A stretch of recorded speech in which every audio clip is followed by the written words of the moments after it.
So what are your three takeaways from NAB? Was that your first NAB? No, I don't think so. No. Yes. Oh, Yeah, it it was. was. So what are your three takeaways from NAB that you saw? Three things that Three you think. takeaways. Yeah. One, that is the largest conference event that I've ever been to. Which hall were So you guys in? we were in the North Hall. North Hall. Okay, that's Yeah, busy. right near the main North stage. Hall was really good. Mhm. Yeah, Yep. so uh, North Hall, I mean, that is a very, very large environment. Yeah, it's So busy. burned quite a few calories walking back and Yeah, forth busy. over the Feet week. hurt. Yeah, yeah, yeah. Yeah, seriously. That Tesla tunnel the Tesla tunnel is pretty Insane, cool, insane. right? Yeah, Super, I love super that. cool. But not everybody knew about it, It's true. It right? was also like kind of inconvenient to get to. You actually had to walk backwards to go Yeah, forwards, which was weird.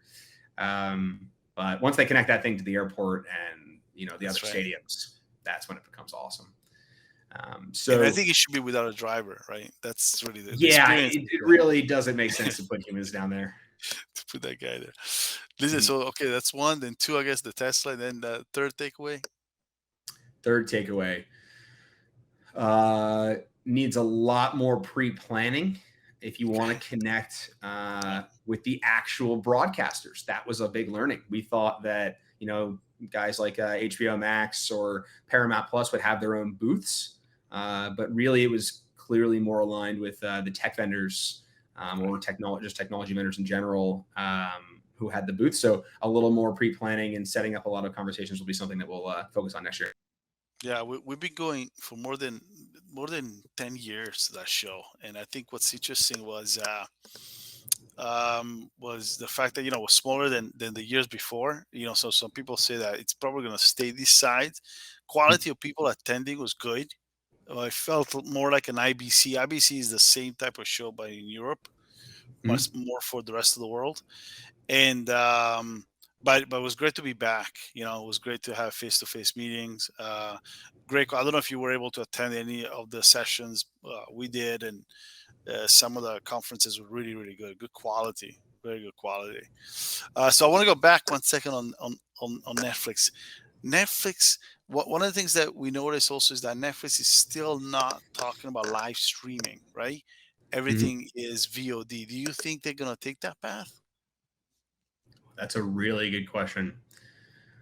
I I think that anyone who operates a platform that's that large with that many customers focused on video, live streaming becomes an inevitability. But I don't Mm, believe that it's on their short-term roadmap. And for them, short-term is 3 years, right? Long-term is 10 plus. So I don't think that that's going to be something that they're going to focus on. They don't need to. It really seems like their focus is on building out the video game side of things to attract more that's users. right. They felt like their biggest competitor over the pandemic was Fortnite. That was the thing that they were competing for people's time for the most, which is a really interesting statistic. Um, and then building out a programmatic ad business, which is what they need to do with such scale, is not an easy process. It's So they're going to have to attract and hire a lot of talent and spend a lot of time building out a very efficient and effective system or using some of the existing tools to do so. So I think that they have their hands full with yeah. everything that they're currently working on. James, and what type of CPMs can one think of? Working with your US Mhm. CPMs, high traffic.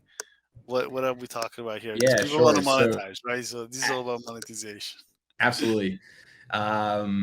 It What's the really range depends. you've seen? Yeah, It's yeah, it's a range, yeah. It's yeah. really site specific.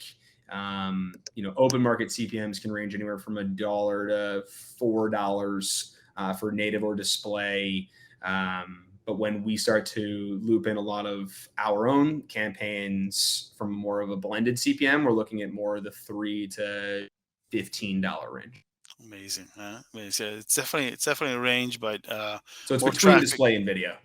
Yeah, yeah. But more traffic you have, and obviously better the opportunity is for you to Mhm. monetize. But don't miss it. Don't miss the opportunity to monetize with catapults.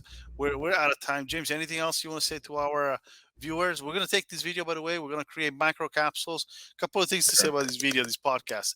We're using our own technology called Streann Studio. So how easy was it for you to log in and be in this Very, podcast? very, very easy. It's pretty crazy, huh? Yeah. So we just developed this new technology. It takes less than 1 minute, we say, to start your own podcast. We're interesting if we can put your on stream ads in here. I'll talk to our team to see if we can do that. Absolutely. And then we're gonna create micro capsules and send it over.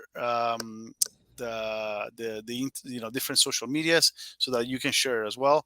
But the Mhm. most important thing for us is educating the market on these great disruptive technologies that you have. So thank you so much for having us. Anything else you want to say to the people that are watching? Yeah, please feel free to reach out if you're interested in learning more about OnStream. It's a great addition to what you're already doing. Very little change. A lot of great net new revenue can be generated across your video. Happy to chat. Thank you And very thanks for much. having And me. we'll see you. We'll see you in the next episode of the Streann Experience. Absolutely. Ciao. Thank you so much. Yeah. Bye. Be good.